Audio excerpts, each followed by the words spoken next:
line you don't cross, but I like a good time. She tried to kiss me. Kayla's coming on to a coworker and a married man. Netflix's new hit spin-off show, Selling the OC, is having reality TV fans talking all about it, comparing it to Selling Sunset, and we're gonna break down this new reality show. But before we do that, welcome to our channel. Be sure to give this video a thumbs up and subscribe if you are new here. I'm your host, Zachary Reality, with Allison Van Dam and Blakely McHugh. And guys, I am loving Selling the OC. It was only 8 episodes, so it was kind of short. I felt like it got really good at the end, so I totally want more. But what were your thoughts on the show? I mean, I was a bit hesitant after Selling Tampa. I did not make it through Selling Tampa. I don't even think I made it through like 3 episodes of that. So I was a bit hesitant, but I felt like this one definitely had a lot more similarities to Selling Sunset. Obviously, you have Jason and Brett as part of The Office. It just felt like stylistically, it was a lot more similar to Selling Sunset. So for me, it was 10 out of 10 and so much better than Selling Tampa. I honestly even forgot about Selling Tampa, to be honest. But I 100% agree. I really loved it. I think that you kind of hit it on the head, Zach. I felt like I just sort of started getting to know everybody once it ended. I know we're going to talk about the format a little bit later, but that was the one thing that I think I struggled with, is there's so many people that I couldn't actually quite like form a connection or, you know, like a love or an interest for one specific person yet, because, you know, I mean, at least Alex Hall got a lot of the screen time, obviously, but if you don't have, the relationships aren't developed with anybody else, at least for me as a viewer. So that was a little bit that I didn't love. It's just there's so many people, it was difficult to make a relationship with them. There was a lot of cast members, and I feel like the season should have just been longer. I don't know. I felt like it got so good, and I got to know everybody as well, Blakely, and then it ended. So I guess that's the point of reality TV, to really leave us wanting more. So Selling OC, it follows a group of real estate agents at the Oppenheim Group in Orange County. It's a spinoff off the original Netflix show, Selling Sunset, where Jason and Brett are also a part of this new show, guiding the real estate agents to sell multi-million-dollar homes in Orange County. And Selling the OC has much more of a mix of guys and girls. So we have a brand new cast of reality stars with Alex Hall, Brandy, Polly, Alexandra Rose, Jarvis, Gio, Austin, Tyler, Kayla, and Lauren. And I want to ask you guys who your favorite cast member is.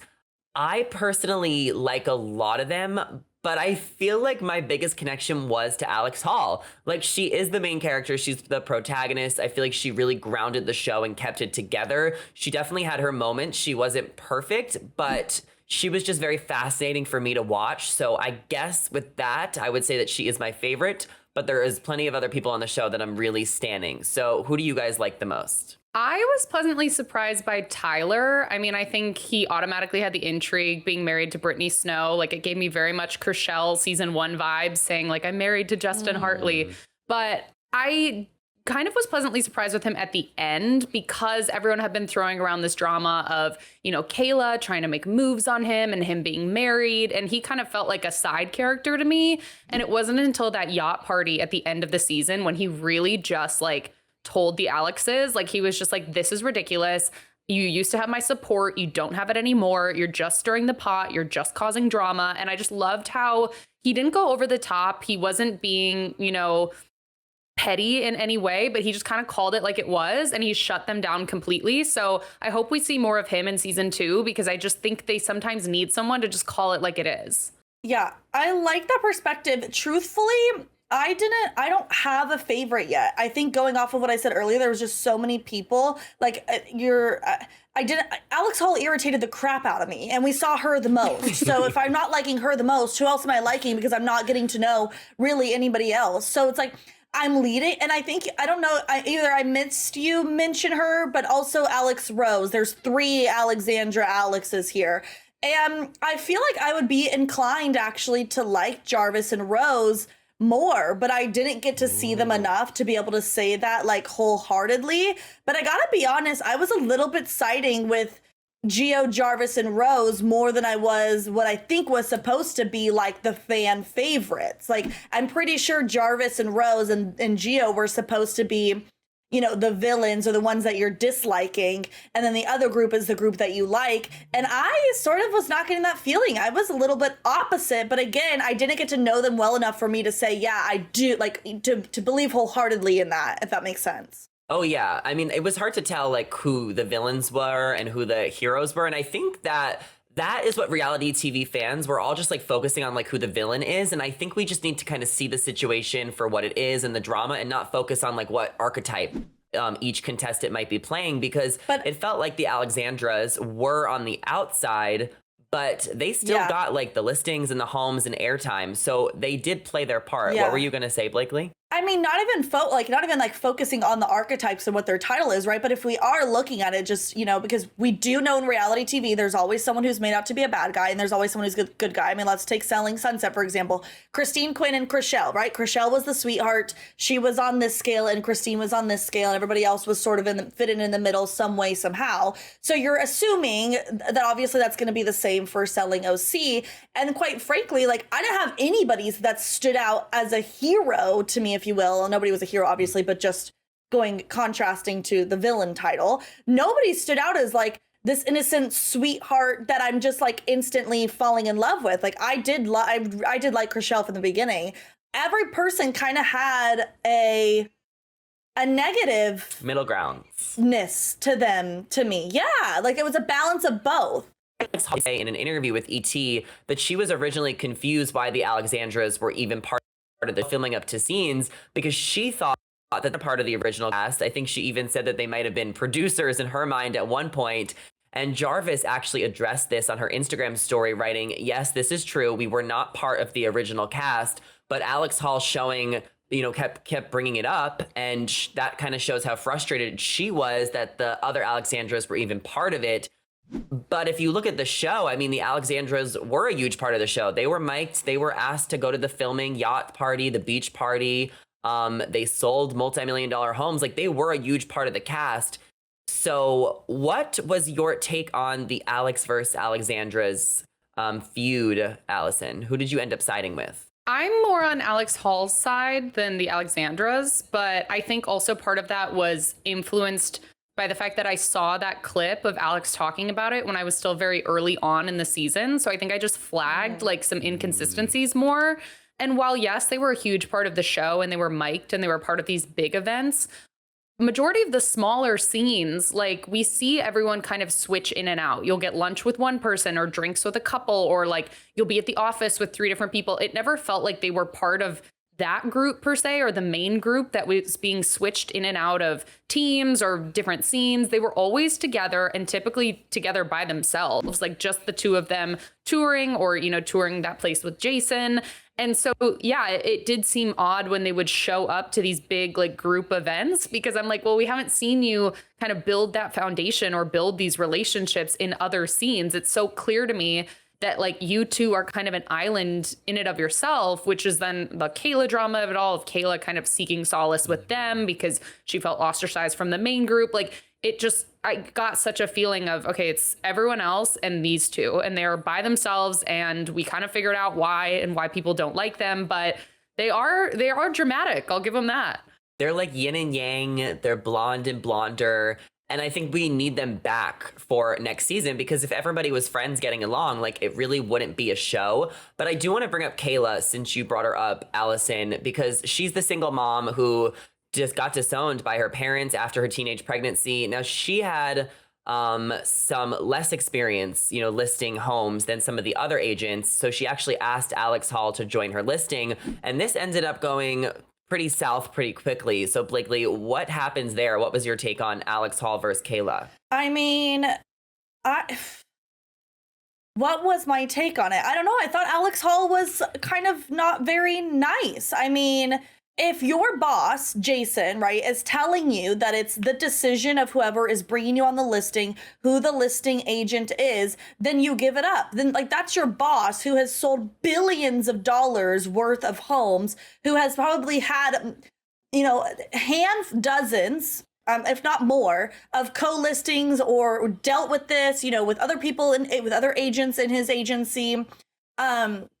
he's gonna know how it goes. So if he's telling you that it's up to her, then that's how it is. And also, Alex, you could have then decided to pull out if you didn't want to be a co-lister, if you wanted to be the listing agent.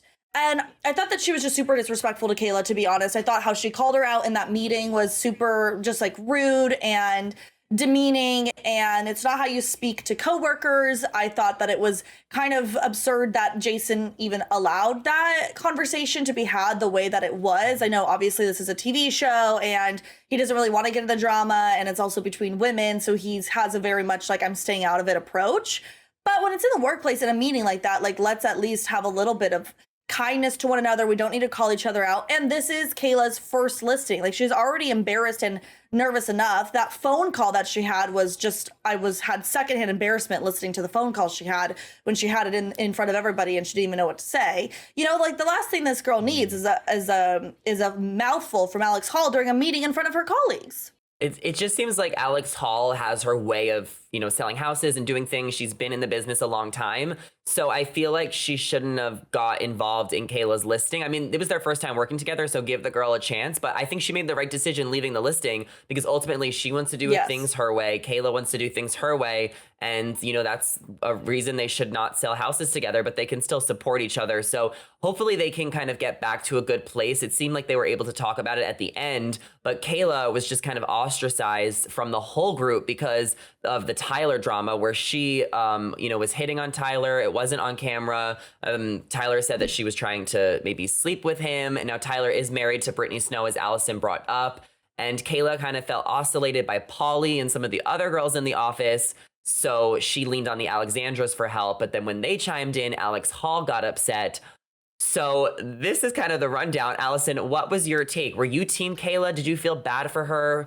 Where did you stand on all that? I will say I was not team Kayla because I'm like, you don't hit on coworkers starting off, let alone when you know they're married. You don't say things like, there was a quote that someone said, she literally said, no one has to know. If you're saying something like that, you probably shouldn't be, doing what you're doing. But I will say I did see the Alex's point at the yacht party when we look over and we see Pauly, sitting on his lap and like wrapping him in a towel. So it's like, while I wasn't pro Kayla and I definitely saw the issue there and was, on everyone's side of Kayla, this is unacceptable. I then also saw the hypocrisy of Pauly being one of the people who was so firm about how you should be treating Tyler, and then wrapping him in a towel and sitting on his lap and laughing and doing all this stuff. And while he said it was different, I just don't think that, especially after you took a stand that strongly, that you then can like turn around and basically do the same thing, even if it's harmless, even if it's just flirting, even if you don't explicitly say no one has to know and like want to actually kiss him. There's still a level there where I'm like, you don't need to be doing that with a married man, especially when you're being filmed for Netflix. Well, here's my thought to kind of add into what you said, Allison, how like in Tyler's mind, he feels like it's different. And I understand it probably in his mind is different because these are his close friends. These friends have probably met Brittany. They've probably done things together. So it feels like they're, no matter what, he knows in his mind it's friendly. But when you're watching that as an outsider, it doesn't matter if you feel internally that it's different. There was a line that was crossed, a boundary that was crossed. I mean, I don't know what Brittany and Tyler's relationship is, but I would never want, no matter how close of friends you are, no matter how good of friends you are, I don't want you hanging on my man like that. I don't want you putting your mouth over his face like that. And by the way, it was Pauly's. Yeah, nose, and who the heck does a nose bite? Like, that's the weirdest thing in the world. I've never even heard of a nose bite until I watched this. Like, don't act like nose bites are normal. And by the way, Literally. it was Pauly who brought up the idea of the bet of stripping in the ocean. Pauly is the one that suggested, okay, what do we think the sunset's going to be? A 1 out of 10. Whoever loses has to get naked and run into the ocean. Like, that is weird. You don't tell somebody's husband, you lose the bet, you strip down in front of me and run naked in the ocean. Like that, I don't care if you're friends or not. That is not friendly. Now, to add to that, I don't feel like it was the Alex's position to get involved because it's like they're not really in the group. So why does it matter? I know that it was just for drama. But they had a point. Like, it was kind of ridiculous. I just think everybody on the show wants to sleep with Tyler, including me and Austin. I mean, why did they find two of the hottest guys who are married? Like, this is a reality show. Clearly, What about the Gio, producers Zach? and the audience. Gio's okay. Clearly, the audience and the producers want hookups. They want love triangles. They want drama. So why did they find married men for the show? Is that just more drama because they're married? Like, they should have found guys that were single. So that was kind of my takeaway, because my original prediction after watching the first episode is that I thought something was going to happen between Alex Hall and Austin and then Tyler or whatever. So I didn't even know they were married until a couple episodes later. So I just would have loved to see more drama. And I think that another complaint that fans had is that the scene with Kayla and Tyler was like filmed off camera. So we didn't even get to see it and know the context of it. We're kind of just overhearing it. And it even seems like a lot of people around the office were like overhearing what was happening. So I wish that we were able to see that on camera. And I don't know. I mean, I feel like I've been around some reality shows and I know that the production crew has to go home at a certain time, you know, because these people are working behind the scenes. So it's possible that everyone hangs out. And then once it's 11 o'clock, the cameraman, the boom mics go home, but the other, you know, the stars, they still want to hang out and drink for a couple more hours. So sometimes the drama gets even crazier after hours.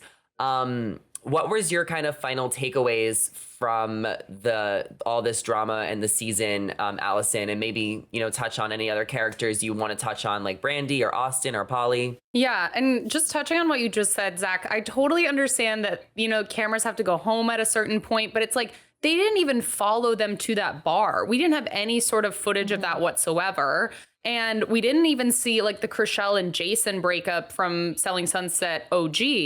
And, you know, people have talked about that since then of it was so personal and they didn't necessarily want that on camera. So I guess I'm just like, I would love to know contractually when they're allowed to say we don't want this filmed, or if it's just kind of like everything goes. You know, I think about like Below Deck as another reality show.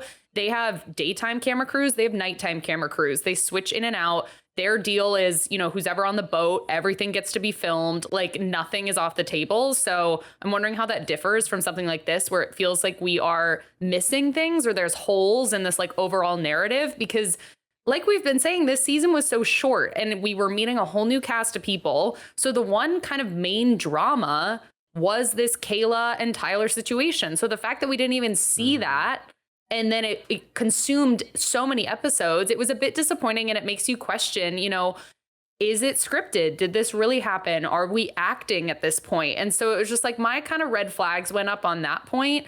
And yeah, I was really surprised because I had it, you know, obviously on Netflix, and you just get to the next episode like automatically. And then suddenly it was like shows you might like.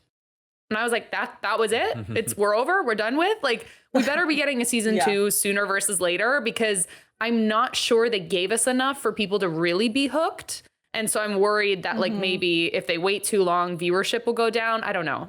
I feel like we all have a soft spot in our hearts for the original, but yeah. No, I just thought there should have been a trailer at the end for like the next batch of episodes. Because I was just like, did they film? Because like on Selling Sunset, they filmed 2 seasons back to back. So I'm like, maybe they should have been like 3 months from now, 8 more episodes are coming, and then gave us a dramatic trailer, like something, because this show has so much potential, and I'm sure it's going to continue on because like the Oppenheim Group and the Selling franchise now that there is. But we needed just a little bit more to kind of see the drama through, because now I have so many questions. Blakely, what were your overall thoughts? Yeah, I wanted to add to Allison when you were talking about kind of the contracts, because it actually brought up a good point. It reminded me, and I wish I could remember exactly who it was, but I believe it was somebody did an interview. Oh gosh, maybe that was like a crossover between, you know, their show and Into Summer House. But I wish I could remember who it was. But one of the cast members basically said, when I do crossovers, like I control what my contract says. They are not allowed to film me 24/7. The cameras in my room go off at 10 p.m. and they can start back on at 8 a.m. Like, I remember hearing specificities of, you know, what is in her contract, which allows for her own, you know, sanity when she's filming a reality TV show like this. So I'm thinking, you know, you brought up a good point, Allison, like, you know, now that the Selling franchise, there's people who have walked in their shoes before. Did these new agents get advice from the old ones in what they can control in terms of how much is being filmed? You know, maybe there's a certain amount of time, like you can only film 20 hours of my life a week or something, you know, I'm just randomly making that up, but maybe that's why it wasn't included. And my other thought was, okay, so we're going to get their stupid Austin and whoever's joint birthday party where literally nothing happened, but we're not going to get this, this big drama of the entire season, but we get the birthday. So that felt weird to me. I'm thinking, Zach, you made a point about we got these 2 men or 3, I guess, who are all married. But I don't know. We've obviously, a lot of people have looked into like Tyler and Brittany, who they don't have any photos together on Instagram for like 2 years now. Like, did they delete it? Did they just not post it? So there's some like speculation there. I'm wondering if things are on the rocks between Austin and his wife, because, the one time we saw her, she was complaining that she wasn't being invited, that she just sits at home and waits until 3 a.m. or whatever time he comes home. She wasn't included in his birthday party. So maybe we will have some more single men on the show sooner than later, Zach. I want to see it all. And do you think it was better than Selling Sunset, Allison? Or do you think that it's just so different? Why even compare? I think you would have to make a comparison from a specific season. And I think like looking back to Selling Sunset season 1, it was this random docuseries on Netflix. No one had ever heard of it. I remember bonding with someone at college because they had randomly seen it. And like none of my other friends even had any idea it existed. And that was a really short amount of episodes. And it was a whole new cast. We weren't super invested in them. But I think now we have so many seasons of them. We've become invested. We followed them on Instagram. We've rewatched a bunch of episodes. So it's really impossible now because I feel like it's kind of in the Hall of Fame in terms of like Netflix shows. So I think we have to like bring our expectations back to when Selling Sunset launched on Netflix and no one really knew anything about it. And then I do think that even picked up a lot more as the seasons went on. So I think we just need to hold out hope. Yeah, I'm excited to see what happens next season. I don't think you can really make a comparison just because we have so many tight connections with the women who are on Selling Sunset right now. We've had it for a while, so you have a different like pull to it. I think that I will say one thing that I did like better about OC versus Sunset is I do think that there's a lot more homes that we're seeing. And maybe because they're dealing with less A-listers and just people who have money. So there's not these NDAs or these, other people that are on shows that they have to work with these contracts. Maybe it's a little bit easier to show those homes. So that's something I did like about OC was I thought that we saw more homes than we did in Sunset. It focused a little bit more on the actual real estate of it all. And I was thoroughly surprised by some of the homes. I don't know why, but I was not anticipating OC to have like these just massive, beautiful, gorgeous homes, and I would say for Sunset that let me down a little bit because Sunset, you are expecting to see these, double-digit number, 13-digit number home, 13. You know what I'm saying? 3, whatever. These expensive homes, you kind of expect that from Sunset, and then we didn't get that much. I didn't get at least what I was expecting. Like, I wanted to see things that I can't see every day, and I can see every day if I drive in LA. It's easy. But OC, I don't know. I felt a little bit more removed from the homes there, so I did like that aspect more than I did from Sunset. The homes were beautiful in OC. The water is gorgeous, like the furniture, the staging. I'm learning so much about real estate from this show. And I think next season we'll probably see a lot of the storylines continue to develop. We really don't even have a confirmation that there's a season 2 coming or when it's coming, but I think it's safe to assume that it's coming. And I can't wait to see what happens. And we want to hear from you guys what you thought on Selling the OC in the comments below. So let us know your thoughts and be sure to subscribe to our channel and ring the bell before you head out of here. I'm your host, Accurate Reality, with Allison Van Dam and Blakely McHugh. So follow our socials on the screen right now, and we will see you guys in the next one. Bye.